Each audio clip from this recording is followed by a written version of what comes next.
Hello guys, good evening. आप सब कैसे हो?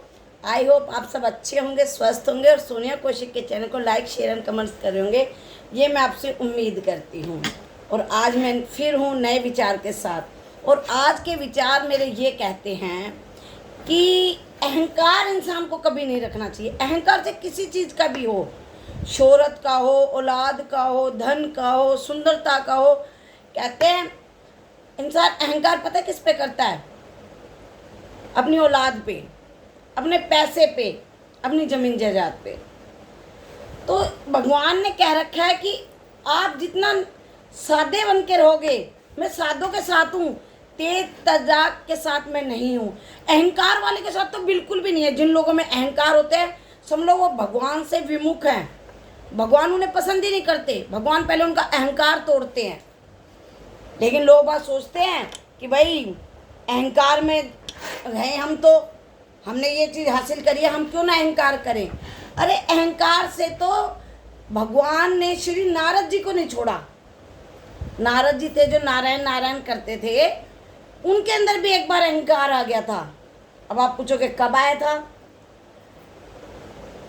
जब वह मतलब अपने पिताजी के पास गए और बोले, पिताजी मैं ना कैसे महान कहलाऊं और मैं कौन सी तपस्या करूं तो जिससे संसार में मेरा वो हो।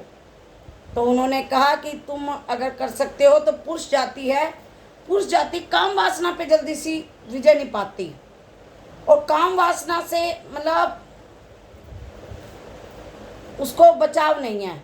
हर एक इंसान के अंदर संभोग की मतलब ज़्यादा वो है। अगर जो इस पे विजय कर ले सृष्टि पे, उसका बहुत बड़ा नाम होगा।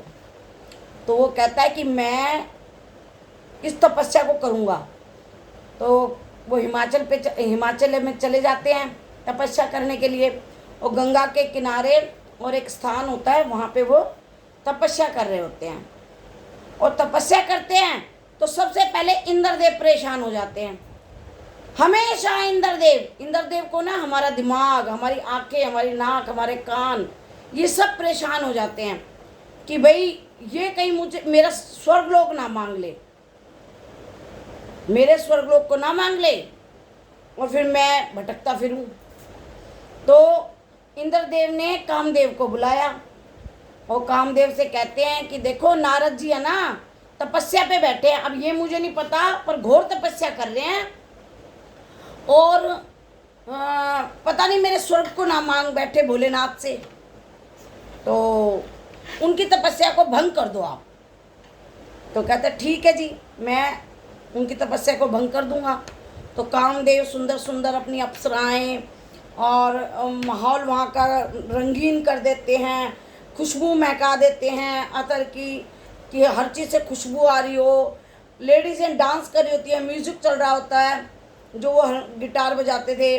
और बहुत जो आज के टाइम में गिटार पे डांस होते हैं वो मतलब नृत्य के नाच रही थी, म्यूजिक चल रहा था, खुशबू महक रही थी, हरियाली थी, मौसम समा ठंडा न गर्म, सुहाना सुहाना मौसम। इतना रंगीन मौसम बना दिया कामदेव ने। और कामदेव ने नारद जी की तपस्या करने की खूब कोशिश करी, लेकिन वे उसकी तपस्या को भंग नहीं कर पाए। और वह इंद्रदेव पे गए और बोले कि भाई नारद जी की तपस्या मैं नहीं भंग कर पाया। मैंने कितनी लेडीज़ नचा दी, कितनी खुशबू मचा दी, कितना ही सब कुछ कर दिया, पर वो अपनी तपस्या, मैं उनकी तपस्या भंग नहीं कर पाया। क्यों नहीं कर पाया? इसका रीज़न था, इसके पीछे भी एक कहानी थी। जब माता सती हुई थी तो भोले बाबा मतलब वो हो गए थे एकदम अंतर्ध्यान और वहाँ जाके समाधि ले ली थी। लेकिन जग कल्याण के लिए उनका शादीशुदा होना बहुत ज़रूरी था, क्योंकि उनके पुत्र के हाथ, जब वह विवाहित होते और उनके पुत्र के हाथ ही किसी राक्षस का वध होना था, जो कि अनिवार्य था। तो शादी उनके लिए अनिवार्य थी। तो सभी देवताओं ने मिलके और कामदेव को पार्वती के प्रति मतलब कि भोले बाबा के दिल में प्यार जागे। और जैसे ही भोले बाबा की आंखें खुली, पार्वती ने उनको छुआ, एकदम उन्होंने तीर चला दिया। और तीर चलते ही भोले बाबा इतने गुस्से में हो गए कि जो उनकी आंखें खुली ना, उससे कामदेव भस्म हो गए थे। लेकिन जो उनकी पत्नी थी ना रति, वो बहुत रोने लगी, बहुत विलाप करने लगी, बहुत ज़्यादा रोने लगी, जिसके कारण भोले बाबा ने कहा कि तुम रो मत, मेरे से तुम्हारा दुख नहीं देखा जा रहा, मैं इन्हें जीवित कर देता हूँ। लेकिन मैं ये भी कहूँगा कि जिस स्थान पे मैंने तपस्या करी है, इस स्थान पे कोई भी तपस्या करेगा उसकी काम वासना का कोई असर नहीं होगा कभी भी, और उस तपस्या को कोई भंग नहीं कर पाएगा। तो जिस स्थान पे नारद जी ने तपस्या की थी, उस स्थान को वरदान मिला हुआ था भोले बाबा का। और जब उनकी तपस्या पूरी होगी, भोले बाबा प्रकट हुए कि बेटा मैं तेरी तपस्या से बहुत खुश हूँ। कह हर हर महादेव, बोले जी आप मेरी तपस्या से खुश हो, देखो मैंने काम वासना पे कंट्रोल किया है, इस पे अच्छे अच्छे बंदे नहीं कंट्रोल कर पाते, मैं किसी त्रिय चरित्र में नहीं फंसा, किसी मतलब कितना ही कामदेव ने मुझे वो करना चाहा, पर मैं अपनी तपस्या से विचलित नहीं हुआ, मेरा जरा सा भी ध्यान उधर नहीं गया और मैं अपनी तपस्या पे फोकस किया, और आज मैंने ये साधन मतलब तपस्या सफल की है। बोले हाँ भोलेनाथ, बोले हाँ तुमने तपस्या सफल किया है। तो वो कहते हैं कि ये बात आप किसी और को मत बताना, देवताओं को मत बताना, और सच में आप महान आदमी हो जो आपने काम वासना पे कंट्रोल किया है। कहता ठीक है। वो फिर बाद में सोचता है, क्योंकि अहंकार आ गया था उसके अंदर कि मैंने काम वासना पे कंट्रोल किया है, मैंने तपस्या सफल किया है। तो वो क्या करता है कि अपने पिताजी के पास जाता है और पिताजी को जाके बताया, पिताजी भोले बाबा ने मेरे को वो कहा और मैंने ये तपस्या सफल किया है, और देखो मैंने काम वासना को हरा दिया और मेरी तपस्या सफल रही। तो कहते हैं बेटा ठीक है, क्योंकि ब्रह्मा जी को भी पता था कि उस स्थान को भोले बाबा का आशीर्वाद मिला हुआ है, वरदान मिला हुआ है कि वहाँ पे काम वासना का कोई मतलब ही नहीं है। तो वो कहता है मुझे तो बता दिया, विष्णु जी को मत बताना ये कहानी। कहता है ठीक है, पर उसके मन में ये रहता कि तलबली, अरे मैंने इतना बड़ा काम किया है, विष्णु जी को क्यों नहीं बताऊँ, वो तो मेरे पूजनीय है। वो उनके पास भी चला जाता है और जाते कहता है भगवान मैंने तपस्या सफल करी, नारायण नारायण। विष्णु जी कहते हैं हाँ भाई तूने बहुत बड़ा काम करा, मैंने काम वासना पे विजय पाई है, जो अच्छे अच्छे मर्द नहीं पा सकते, अच्छे अच्छे आदमी नहीं पा सकते, मैंने उस पर विजय पाई है और मैंने तपस्या सफल किया है। कहते हैं हाँ जी ठीक है ठीक है। अब कृष्ण जी महाराज तो समझ गए थे कि इसका अहंकार आ चुका और अब ये इसका अहंकार तोड़ना बहुत ज़रूरी है। तो जैसे ही नारद जी विष्णु जी के यहाँ से निकलते हैं, वो रास्ते में एक सुंदर नगरी बना देते हैं, हरियाली वरियाली, और उस देश का राजा होता है शीलनिधि और उसकी लड़की होती है मोहिनी। तो वो रास्ते में जाता है तो कहता है राजा से भी मिलता चलूँ, राजा के वहाँ स्वयंवर हो रहा होता है और वो वहाँ से चरण ऋषि को प्रणाम करते हैं, अपनी लड़की को कहते हैं इन ऋषि को आप भी प्रणाम करो, वो भी उन्हें प्रणाम करती है। तो वो उनके माथे पे पढ़ लेता है, पहले पंडित पढ़ लेते थे कि भाई जो इसका पति होगा वो अमर अजर और यशस्वी और मतलब कीर्तिमान होगा। तो वो वहाँ से बाहर आ जाता है। फिर उसके मन में आता है क्यों ना मैं इसका हरण कर लूँ, मैं क्यों ना इसका पति बन जाऊँ। तो वह विष्णु जी को फिर याद करता है और विष्णु जी आ जाते हैं, हाँ भाई आपने कैसे मुझे बुलाया नारद जी, क्या दिक्कत आ गई कि भाई मुझे तो स्वयंवर में जाना है और मुझे इतना सुंदर बना दो कि वो माला मुझे डाले, आप अपने जैसा सुंदर बना दो। कृष्ण जी भगवान की माया थी, उन्होंने अपना जैसा सुंदर उसे बना दिया। अब वो स्वयंवर में चला गया, माला लेके मोहिनी हाँ घूम रही है, ओ उछले बार बार कि अरे अरे अरे अरे मेरे डालेगी माला, मैं बहुत सुंदर हूँ, मैं बहुत सुंदर हूँ। शिवलोक से दो गण भी आए हुए थे, शिवलोक से दो गण भी थे बैठे हुए, क्योंकि वो तो लीला रची हुई थी कृष्ण जी भगवान की। तो वो उछल रहा, अब जो भगवान ने उसका क्या पूरा शरीर अच्छा बना दिया, मुंह बंदर का बना दिया। और शिवगण देख देख के बंदर के मुंह को देख के हंस रहे। अब मोहिनी जैसे आई, अब वो उछले कि भाई मेरे ही माला डालेगी, और साथ में विष्णु जी भगवान बैठे होते हैं और वो उनको माला डाल देती है। तो वो क्रोधित हो जाता है, गुस्से हो जाता है, और विष्णु जी पे तो उसका जोर चलता नहीं है, और वहीं की वहीं शिवगण जो दो हंस रहे होते हैं उनको श्राप दे देता है, क्या तुम मेरे पे हंस रहे हो, क्या समझ रखा है तुमने मुझे, मैं ब्राह्मण तुम्हें आज श्राप देता हूँ कि तुम अगले जन्म में ब्राह्मण कुल में जन्म लोगे और तुमने मेरा मजाक बनाया है, इसको तुम भोगोगे, श्राप को। तो बेचारे वो हाथ जोड़ के चले जाते हैं। और फिर वो कहता, अरे विष्णु जी भी गए मोहिनी को लेके।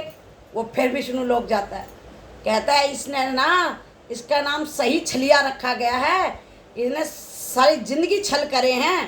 पहले इसने राक्षसों के साथ छल करा है, अमृत की जगह उन्हें दारू पिला दी, वारुणी मदरा पिला दी, और जब वो निकला, विष निकला, वो भोले बाबा को पिला दिया।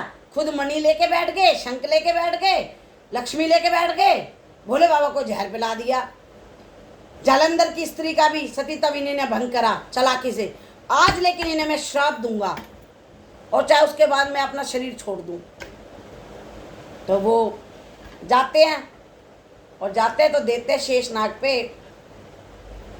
विष्णु जी भगवान बैठे हैं और वो मोहिनी उनके चरण दबा रही है। और जैसे विष्णु जी आते हैं तो नारद जी आते हैं, तो विष्णु जी कहते हैं, नारद जी क्या बात है, बड़े गुस्से में हो। वो गुस्से में तो था, ऐसे शब्द सुन के जैसे आग में घी नहीं डाल देते, वो और उबल गया और कहने लगा कि आप बड़े छलिया हो, आपने शिव जी के साथ धोखा करा, भोलेनाथ के साथ धोखा किया, विष पिला दिया उनको, और लक्ष्मी को लेके बैठ गए आप अपने पास में, और मणि धारण कर ली। आप जालंधर की पत्नी का सती तब आपने भंग किया, आपने राक्षसों के साथ धोखा करा, मोहिनी रूप धारण करके उन्हें मदरा पिला दी और अमृत वो देवताओं को पिला दिया। आप छलिया हो।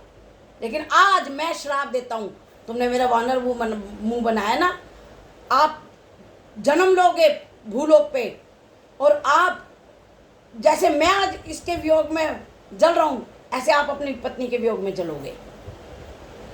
वो कहता भी भोलेनाथ की महिमा है, चलो जी ठीक है, वो ले लेता है श्राप को।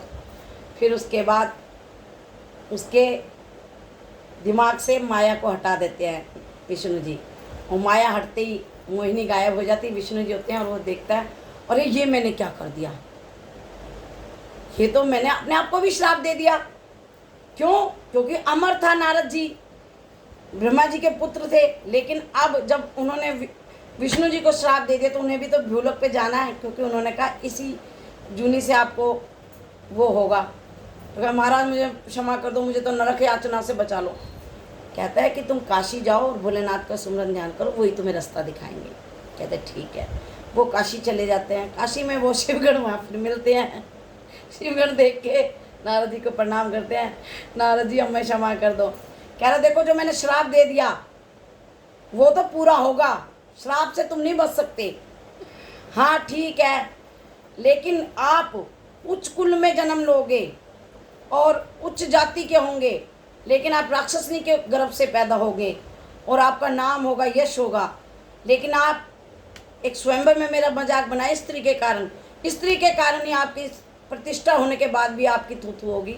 और आपका कल्याण जब भी होगा जब नारायण भगवान खुद आएंगे आपका कल्याण करने, जब आपको मुक्ति मिलेगी। तो वो जो शिवगण थे भोले बाबा के, उन्होंने रावण और कुंभकर्ण के उससे जन्म लिया धरती पर। नारद जी ने क्या नाम है हनुमान जी का वो लिया, भोले बाबा ने उनको अमर किया जब उन्होंने सूर्य देव मुंह में ले लिया था, और इंद्रदेव ने बरासन मार के उनको ख़त्म कर दिया था। तो वायु ने अपनी वायु खींच ली थी, मेरा पुत्र है, मेरे पुत्र वियोग करने लगा, सारी जहान मतलब सांस घुटने लगा लोगों का। तो भोले बाबा ने कहा ये वायुदेव आप क्या कर रहे हो, आपके बिना तो जीवन ही नहीं है लोगों का। कह रहे मैं अपने पुत्र के बिना नहीं रह सकता। तो ये तो भगवान की लीला थी, क्योंकि गर्भ से जो पैदा होता है वो बच्चा मृत्यु लोक को जरूर प्राप्त होता है, वो अमर तब होता है जब वो अजन्मा हो। तो एक तरह से हनुमान जी मर चुके थे, उनका मरण जीवन खत्म हो गया था। अब भोलेनाथ ने एक बॉडी थी उसमें प्राण डाले, यानी कि अजन्मा बच्चा पैदा कर दिया, इसलिए हनुमान जी मरे नहीं हैं, हमेशा जिंदा रहते हैं। तो वो नारद जी हैं जो हनुमान जी का रूप धारण किया, लेकिन उनके अंदर शिव जी का अंश है बजरंगबली के अंदर। और नारायण भगवान श्री रामचंद्र जी का रूप लेके आए। तो ऐसे देखो एक अहंकार ने कितनी जूनी भुगतुआई, कहते 84 लाख जूनी भोग के जब इंसान मानव जूनी मिलती है, और हम इस जूनी को कैसे तेरा मेरी चुगली चट्टे मेरा तेरा करके अहंकार, जरा सा कुछ हो गया ओ मेरा जैसा तो कोई है नहीं, इस अहंकार ने अच्छी भली स्थिति चल रही थी, अच्छा भला सब कुछ चल रहा था, और देखो फिर जन्म लिए 84 लाख योनि काट के, तब उन्होंने रावण और कुंभकर्ण का जन्म हुआ, और इधर हनुमान जी का जन्म हुआ, और इधर कृष्ण जी भगवान का जन्म। सिर्फ एक अहंकार को तोड़ा भगवान ने। इसलिए मैं आप सबसे कहती हूँ, अहंकार किस चीज़ का? अहंकार से तो भगवान भी नहीं बचे। किस चीज़ का अहंकार?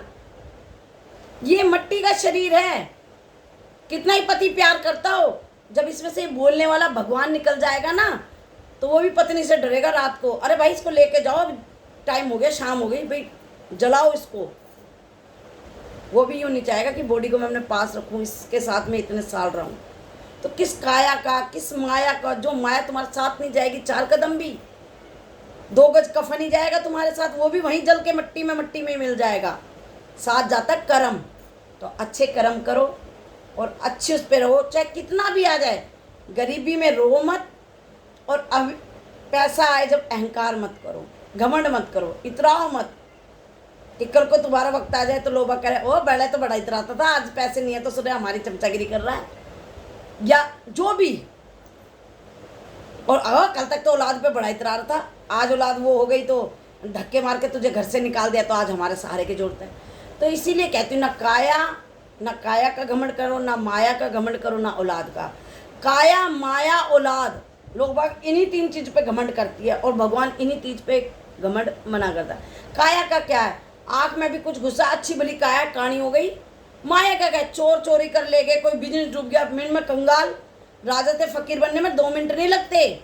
और औलाद आज अच्छी है, 2 मिनट में औलाद का कुछ नहीं पता, औलाद कैसे निकला है। तो काया माया औलाद, इन 3 चीज़ों पर कभी घमंड मत करो। अहंकार तो किसी भी चीज़ पे मत करो।